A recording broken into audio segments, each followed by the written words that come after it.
Hello, and thanks so much for joining us today. I'm Carol Jenkins. The program is Black America. And my special guest today is James Beard Award-winning chef, food activist, Grammy and Tony Award-winning opera singer, restaurateur, and author of When Alexander Graced the Table, a children's book co-written with Denene Millner. Alexander Smalls, thank you so much for being here, getting all of those preliminary identifiers in for you. Thank you. It's so good to see you and be here with you. Oh my gosh, I'm such a fan. I'm like a, what do they call it when people stalk you, I mean. A groupie. Right, yes, Well, we've gone back many years. Many. I remember you at my first restaurant some 35 years ago. That's right, yeah? That's right, Beulah, right. And not only that, but the Cecil, hanging out with my girlfriends, yeah. including Gloria Steinem and a bunch of. Oh, my door, yeah. Right. We ladies it's one of my died. favorite pictures. I recycle it on Facebook. I said, here we are at Alexander's place. It was such a great night we had. Right. So, world famous chef. You do all the TV shows, and so people know you from that. But now you've written, and we know you from your cookbooks. Yes. As I say, the world's worst cook. I always love the books you produce, though. Thank you. But now you have a children's book. I do. It's so exciting. It's a passion project. It's a love letter to my parents, and also to having such a gifted, nurturing, and loving childhood.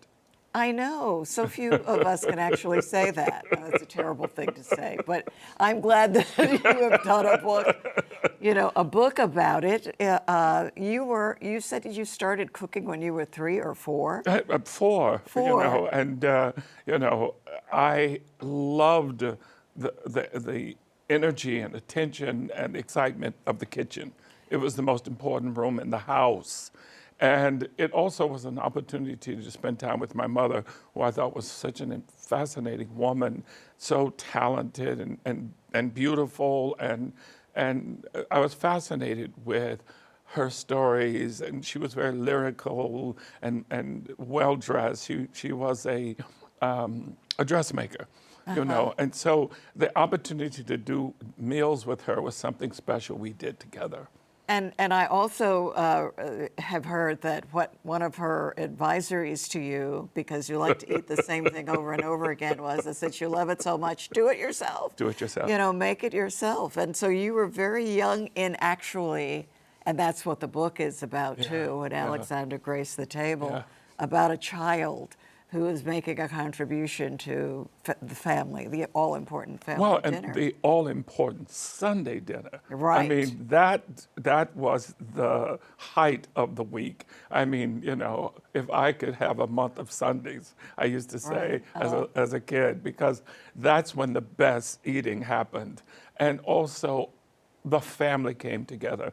It's an interesting thing now, but, back in those days, you had extended family, and that not only were generational, but also cousins. And so there were all kinds of opportunities to celebrate each other. And it was pure joy.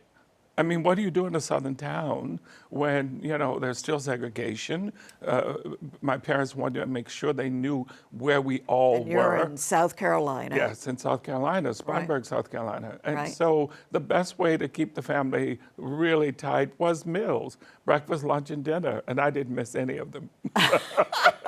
And it's a good thing for all of us that you didn't. But I read somewhere, though, that your favorite food is peanut butter and jelly. Is That's probably number 2. Number 1 is hot dogs. Hot dogs. I started making hot dogs at 4, and I haven't stopped. Funny, I just ordered hot dogs for dinner last night myself, but that's, Well, you should get my recipe. You won't have to order them. And then you can make them advanced, the chili in advance, put them in portion bags in the freezer, and you're always ready to go. Well, I was telling you that my son, who is actually a really good chef, wants to know how it is possible that I can burn rice in a bag, I'm with your son. I know all of you guys who are so good at it. It was a skill that you know. But I know what happened. Yes. You put it on the stove, and then you got distracted and went and did something else. The water left the pot, See there? and the plastic melted, and the rice burnt. You're a mystery solver. That's precisely what happened. But now so tell us about this Alexander, who is actually you. Yeah. And, yeah. you know, he finally gets to make something. Well, you know, again, I was a precocious kid. I was busy. I was, you know, people used to say to my mother, you know, something about turning on the stereo. And she said, what do I need at a stereo or entertainment center? I have Alexander. He entertains me more than I ever need to. You know, and so I was always up under her foot.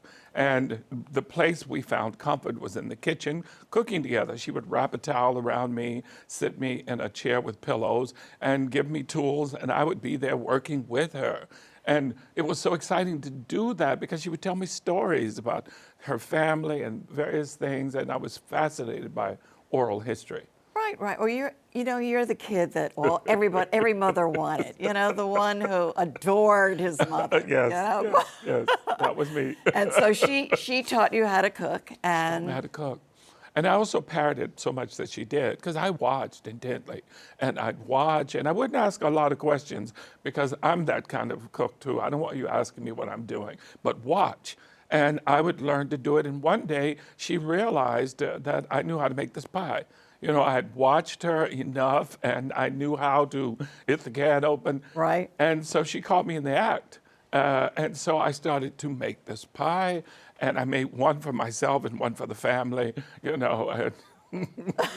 And, you know, when I got the opportunity to make dessert, it was this pie. It was my favorite, and I went to it. And that's what small Alexander does in this book. And the recipe is there. I'm going to try that Recipe tonight. is there. I'm going to pay attention, though. I'm not going to walk away from Do it with your son.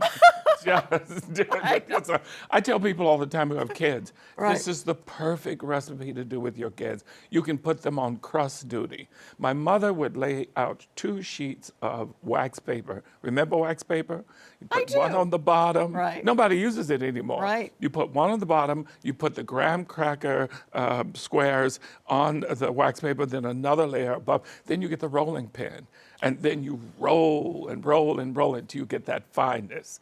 You know, I remember it. I mean, I wanted that job. That and licking the bowl after the filling was made. Yes, of course. And so the icebox pie is in recipes in the book. It's gorgeous. The illustrations are fantastic. That's and Frank you did this Parsons. with Denene Millner. Whom I've known for many years. We're old friends. We have the same literary agent, and she is an absolutely delight. And it was something that I've been wanting to do for a long time, and she made it happen. And she has her own imprint now, She too. has. So that, yes, yeah, indeed. And I am part of that. that is fantastic. Now, the other part, as we're introducing you, is the opera singing, which I have not been able to enjoy that. And you were in Porgy and Bess in the 70s when it won mid-70s. the Tony And Grammy. and then a Grammy for it. And and so also in reading your biography, most of the training that you got for both the cooking and the singing was in Europe. Talk to us about that. Quite a bit. Well, you know, Porgy and Bess took me to Europe initially, and first to France, then Italy, and I realized what another incredible, fertile, artistic landscape for me that could be. And so, you know, I saved my money and I moved. I lived in Rome for 3 years. Right. I lived in London for about 6 months. I had an apartment in Paris on and off for 4 months. Of course, And, you know, I had an apartment above the Shakespeare bookstore. Oh my gosh. Across from Yves Saint Louis, Notre Dame. My favorite. It was just, and you know, I met James Baldwin and Nina Simone in Paris at Café Flore while I was doing all of that. I mean, you couldn't tell me nothing. Oh my! I know. And I'm the one who is like going to Cafe Flora pretending that I'm meeting James Baldwin. It was, I would meet them, you know, like on Wednesday afternoon and sometimes Friday, and the most amazing time. And was part of the entourage that came back to New York when she did those 4 or 5 concerts to settle her IRS debts. I was there, front row center. Oh my gosh. Oh my gosh. Well, you know, you're known for, I see you in your social media, and I'm like every night saying, you know, why am I not at this party? You know, I have to talk to Alexandra about this, you know, all of the in crowd. Yeah, and you talk about that, the whole idea of you hosted, not Yes. only, you know. It's so important to me.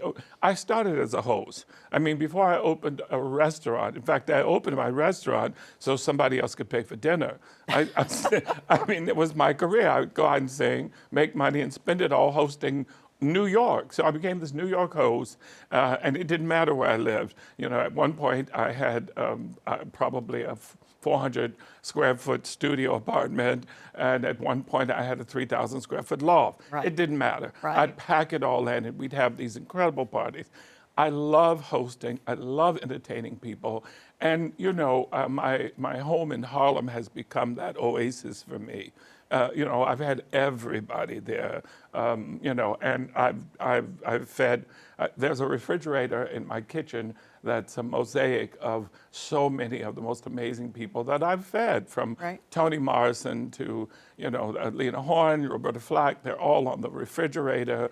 You know, it's That's a different magnet Gordon story. Parks. Oh, you know, yeah. If you've got a refrigerator with all of your former guests on luminaries. it, Alexandra. Now, and also you did chefing for some pretty famous people too. You know? Yes. Denzel, And Toni Denzel, Morrison, Toni Morrison, Spike Lee. Spike and Tanya, absolutely. Lupita Nyong'o is all regular at the house, and you know, she voted for her first time in this past election as an American citizen. She flew in her mom and dad, and they all came to my house for dinner because we Right. thought we would be celebrating. Right. Oh, I know. I know that disappointment, but they got a But good we ate deal. well. Anytime you want to invite me over as extra, if Oh, you're missing. absolutely. Especially now I know we're neighbors. I know. Okay, You know, that's an the easy Hamilton call. Heights crowd, right? Absolutely. So before this book, you just have a brand new cookbook out. Yes. The Talking about Contemporary African Kitchen. the African kitchen, yes. which is important to not Right. African American. We're No, talking African kitchen. This is a transition into my being a culinary activist and expressionist for African food. I had the privilege to open the first African dining hall in the world at Expo 2020 in Dubai 4 years ago.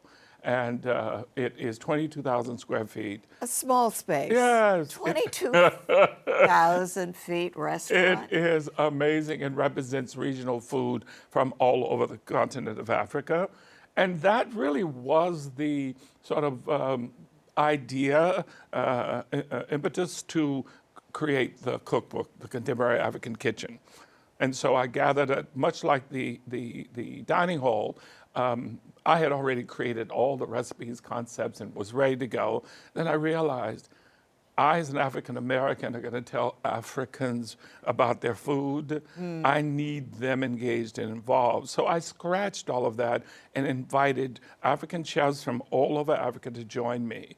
I kept a couple of concepts for myself to represent the transatlantic slave route, but I brought in these chefs, and wow, they turned it out.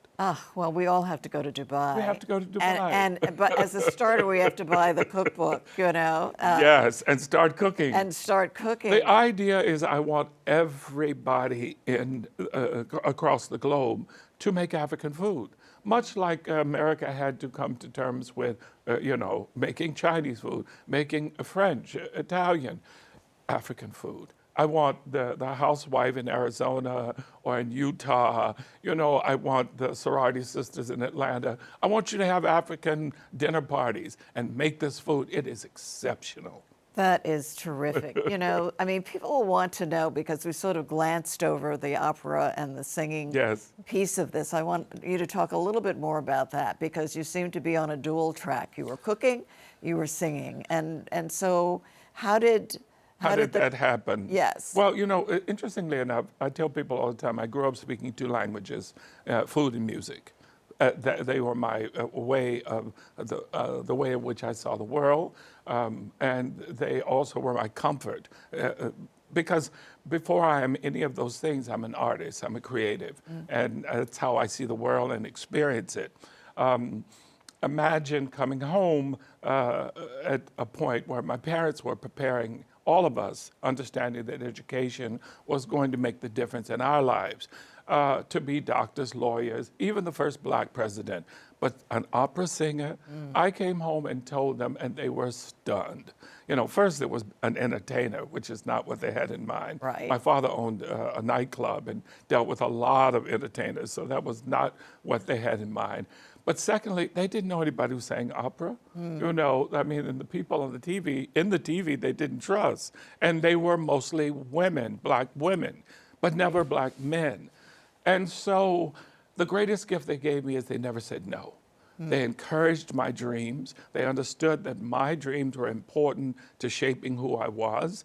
I thought I lost them when I asked for money for fencing lessons, on stage fencing lessons, or meditation and yoga, but they hung in there. And, you know, my mother's great fear was that I hope that boy will get a job one of these days. Right. Even when I was singing and making very good money on the stages here in New York.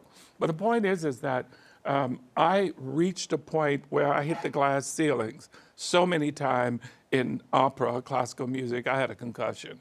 My last audition at the Met sent me home, and I was living in Paris at the time, studying at the Paris Opera House, and I came back, Kathleen Battle, the great Kathleen Battle, arranged an audition for me. I did the audition. Usually you sing one aria, you start another one, and then they tell you. Right. I sang 2 full arias. I started the 3rd one. They stopped me, they praised me, and then they said, we're doing Porgy and Bess, we'd like to offer you chorus. Now, I had, in a principal role, had a Tony and a Grammy for that performance. You are now offering me chorus. Right. I heard someone say I would not be interested in that, and of course it was me. And as I made my way to get my coat and leave, and the room was stunned. Nobody knew what to say. Finally, somebody said, thank you very much. My agent, and I was being represented by Columbia Management, which is the management. Right, sure. She ran behind me and she said, you know, what are you doing? You know, this is a great opportunity. You know, it may not be what you wanted, but you have to start somewhere. I said, I seem to be the only person in this room that understands I've been insulted. I said, it's not a question of coming in the back door, side door, flying through the roof. I've been offered something that was beneath me. And everyone here seems okay with that. I'm not. So I had smuggled a bottle of wine in my suitcase from Paris. In those days, you could do that. Yes. And I was prepared to celebrate. But in fact, the wine, the red wine, helped wash out my wounds. And I essentially fell asleep, drank the whole bottle, woke up the next morning, and decided I was going to open the first fine dining African-American restaurant that anyone has ever seen, and I'm going to do it better than anyone's ever done it. And mind you, I'm an artist. Right. I'm not a business person. I was a decent chef, but you know, I hadn't won any accolades for it, but I knew what I wanted. And my mother used to say about me, I worry about that boy. He doesn't have sense enough to know what he doesn't know, and off to the races. Wow, wow. Well, we're all so fortunate. We're all so fortunate. And you, too, that you could do either of those things, you know, gifted and supported by your family so that you had the, you know, the training and the wherewithal and exposure. Well, Plan B was not too shabby, right? I know, I know. I want to talk about the Cecil because just recently we have lost a giant of a man, Richard Parsons, who was the head of Time Warner, but was your partner in the Cecil and Minton's. And my very good friend for 35 years. Right. And I knew Very him close not to well, his but wife. knew him to admire so much, his honesty and, the way he dealt with people. So talk with us. He was bigger than life. And he also was engaged in his community. He adopted Harlem, even though he was a boy from Queens. Right. And he sat on the board, headed the board of the Apollo. He was involved in in every step of Harlem's growth and consideration. He brought resources, including his own personal money. He essentially, aside from what he did in community service, personally, he was just a great guy who loved jazz. Right. He was very, very smart. He had sat at the major tables of the world, and they always brought him in to fix every broken major media banking company. Yeah. Well, for those who may not know who Richard Parsons was, extraordinary businessman. And he basically, we shared a dream about jazz and food and a club. And Minton's Playhouse, the reopening, was for him. That was his. And he would say, Minton's is mine and the Cecil is yours. And he would say, I was creating this concept. I traveled all over the diaspora on 5 continents in preparation to create this food concept called Afro-Asian American cooking. And that was the Cecil. And Dick used to laugh all the time. He says, people ain't gonna know what you're doing over there, but you just go ahead. And then they'll just be over to Mittens and carry on. And the two complemented each other so well, as did we. And fortunately, the Cecil won Best New Restaurant in America by Esquire magazine. I know. That's a pretty good review, I would say. It was huge, and I think the first black-owned restaurant to ever do that at that time. Right, but the restaurant business was, I was married to a restaurant man who had a couple of New York City restaurants, so I know how difficult that is. Extraordinarily difficult. But it's also like a drug. If it's in your system, it's in your system. Right. And you just keep, 5 restaurants for me and a 22,000 square foot food hall. It all came together though, because I look like all of them as episodes and adventures and lessons. But it's finally come together for me in a full way, because now I have a management partner, which I never had. Right. Someone who does the nuts and bolts and allows me to be the creative that I am. So it's shifted for me now with the Dubai piece. Oh my gosh, it's just incredible. But it took long enough. Extraordinary. And of course, having the James Beard Award doesn't hurt you. It doesn't hurt. It doesn't hurt. They ain't too shabby. And when was that in this arc of success? Oh, in 2019. Right. Boom, 2019, the James Beard Award. And I have a wonderful relationship. I'm one of the few people who knew James Beard. I met him when I was a young opera singer at a dinner party on the Upper East Side, and the host, Italian gentleman, Count Sebastiano Bonattini, says, I'm going to sit you next to this guy, James Beard. He likes to cook, and he's He likes to cook. And that was before the James Beard House. He was just James Beard. Right, noted chef, Cook MacArthur. Right. And we hit it off, and it was fantastic. Oh, that is great. That is great. Well, one of the stories that you tell and you personify is that in order to have a good dinner party, you have to have a good personality and good stories. A lot of people do not entertain anymore. A lot of people don't know how to host. Right. And they don't know what the responsibilities of hosting. I started a catering company long before the restaurants, not because I was looking to start a catering company, but everybody wanted my party at their house.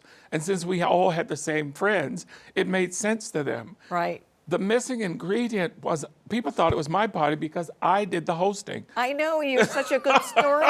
You know what to say. Just from this conversation, there are some who say that you got this from your grandfather. Is that?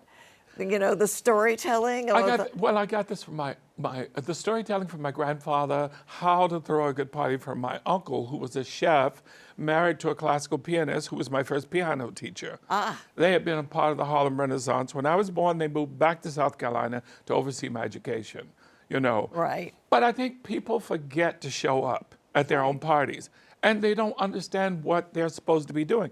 It's more than just putting food and drink out, although you must put out great food and have lots of it. You know, there's nothing worse than running out of food, as people do. But you have to be present from the moment people walk in your house until they leave, and you have to engage them. You have to make sure as your guests are engaging each other, and you have to care about the time that they're having. I know, but you do it so well. Maybe that's your next thing. If you could add that, and how to be a good host. You have to be able to. Is that the next book? Charm people. You know, that's why people are flocking to your apartment. Let me go spend some great time with Alexander, as opposed to, you know, hearing about the news and Carol and eating burnt rice. We have fun. I know. We're going to have a couple of parties, though. Yes, we are. You know, Yes, we are. We're planning a party. know, He does with some all of the our good cooking friends. and all the entertaining. You know. We'll do it. Okay. Yes. Thank you so much. The book is When Alexander Graced the Table. It's gorgeous. Thank you for coming to talk about it in your life, which I find riveting. It's still, you know, one of those, a fangirl. Well, you've had a front row seat for years. I know. I appreciate you. Oh, no. Well, thank you so much, Alexander Smalls. You're just fantastic. You're forever fangirl. Thank you. Our guest has been award-winning, renowned chef, Grammy and Tony Award-winning opera singer. I'm Carol Jenkins. The program is Black America. We thank you so much for being with us. We'll see you the next time. And Alexander, thank you. Thank you. And now you can download the CUNY TV app in your Apple Store or in Google Play and find us there.